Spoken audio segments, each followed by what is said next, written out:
Dikisahkan pada beribu-ribu tahun yang lalu, tanah Parahyangan dipimpin oleh seorang raja dan seorang ratu yang hanya mempunyai seorang putri.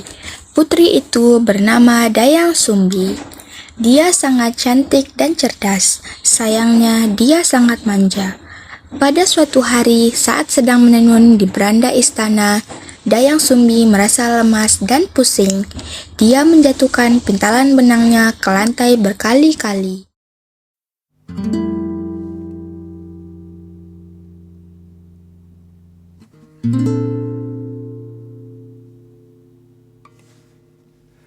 Apakah cinta masih sama jika kau tahu ujungnya?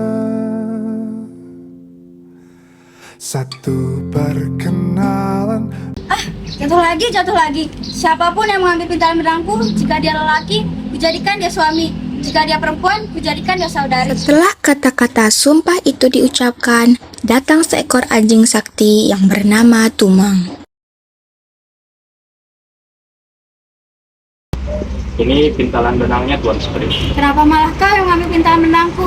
Artinya, suka tidak suka, kujadikan kau suami. Kemudian, Dayang Sumbi dan Tumang menikah dan hidup berbahagia hingga mereka dikaruniai seorang anak yang berupa anak manusia, tapi memiliki kekuatan sakti seperti ayahnya.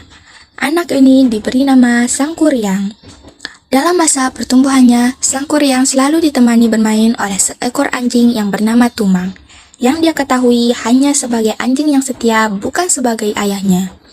Sangkuriang tumbuh menjadi seorang pemuda yang tampan dan gagah perkasa. Pada suatu hari, Dayang Sumbi memanggil putranya Ibu akan Sangkuriang. mengadakan suatu pesta. Pergilah ke hutan berburu bersama si Tumang. Baik, Ibu. Tibalah Sangkuriang di sebuah hutan.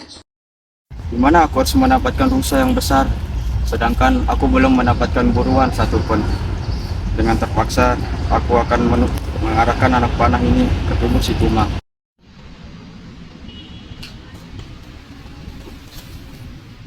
Dengan sangat terpaksa, dia mengambil sebatang panah dan mengarahkannya pada Tumang. Dan tak lama kemudian si Tumang pun sekarat kemudian mati. Setibanya di rumah, Sangkuriang menyerahkan daging Tumang pada ibunya. Ibu, ini hasil rusa tangkapan. Terima kasih, Nak. Kamu sangat pintar dalam berburu. Setelah menerima daging buruan Sangkuriang, Dayang Sumbi melanjutkan acara pestanya. Sesaat setelah pesta usai, Dayang Sumbi teringat pada si Mana ya Tumang. Tumang? Coba aku tanyakan pada Sangkuriang. Sangkuriang! Bukan main marahnya Dayang Sumbi begitu mendengar cerita itu. Tanpa sengaja, ia memukul kepala Sangkuriang dengan sendok nasi yang dipegangnya. Sangkuriang pun terluka. Apa kau bilang tadi? Daging yang kamu berikan pada ibu adalah daging si Tumang. Benar sekali, Ibu. Dasar anak nggak tahu diri. Pergi dari sini. Maafkan aku, Ibu. Baiklah, aku akan pergi dulu. Berapa tahun berlalu, Sangkuriang yang telah mengembara ke seluruh negeri dan selanjutnya memutuskan untuk kembali ke rumahnya. Sesampainya di rumah, Sangkuriang sangat heran melihat banyak perubahan yang terjadi pada kampungnya. Kemudian, ia bertemu kembali dengan ibunya, namun keduanya tidak saling mengenal. Hai Nona Manis. Kau sangat cantik sekali. Apakah kau mau menjadi istriku? Iya, aku mesti menjadi istrimu. Pada suatu hari, Sangkuriang minta pamit untuk berburu.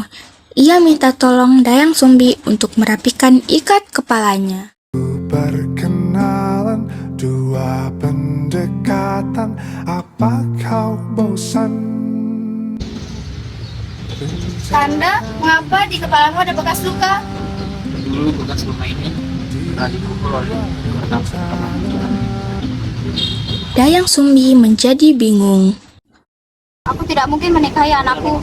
Aku harus cari cara untuk menggagalkan pernikahan itu.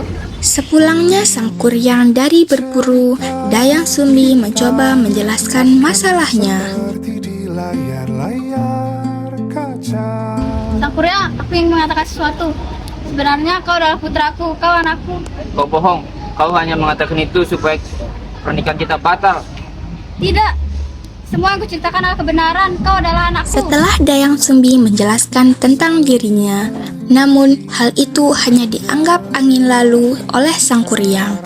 Dayang Sumbi pun berpikir, bagaimana caranya supaya pernikahan mereka gagal.